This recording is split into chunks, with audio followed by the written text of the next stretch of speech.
In this video, I'm going to talk just a little bit about the folders menu at the top of D7's main interface and how that can save you a little time. First, when you click on the folders menu, you'll see some pre-baked folders in here, and by pre-baked I mean that I have encoded these into D7 so they'll always be there.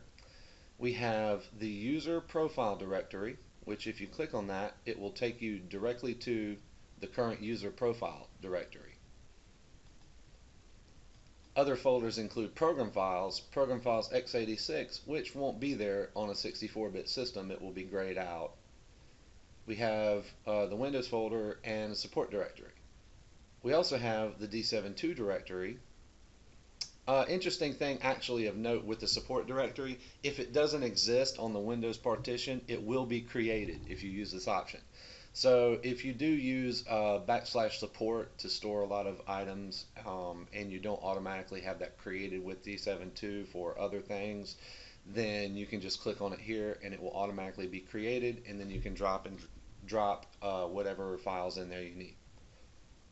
Then we have the D7.2 directory, and then our Add Edit Folders menu, and finally an actual shortcut that I've created to a network share. So let's show you the Add and Edit Folders system. Just click on that and we'll have this window pop up.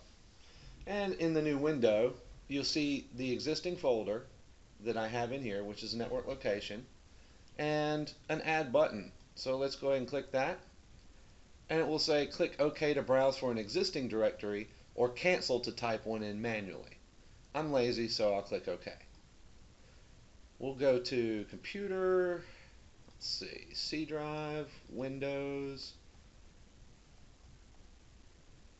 Let's do System 32 and drivers. Now we'll give it a name. Call it Windows Drivers. Now it's going to ask you if this folder is always located on the same drive as D7.2. The reason why it's asking you that is because if you're running D7.2 from a flash drive and you plug it into different systems, it may end up with a different drive letter. So it's going to actually insert a variable for the D7.2 drive letter if you select this option. That way, no matter what drive letter your D7.2 is on, the other folders that you're linking to on that same drive will always work.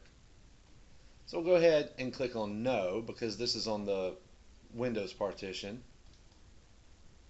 And now you'll see up in the folder, I do have the menu name Windows Drivers, and beside it I have a variable, %windir% /system32 /drivers.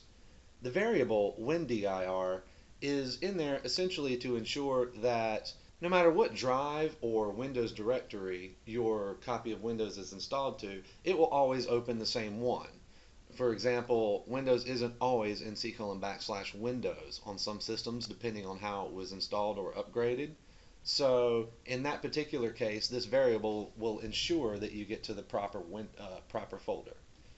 So let's save and close and go back to our folders menu, and now we have the Windows Drivers entry.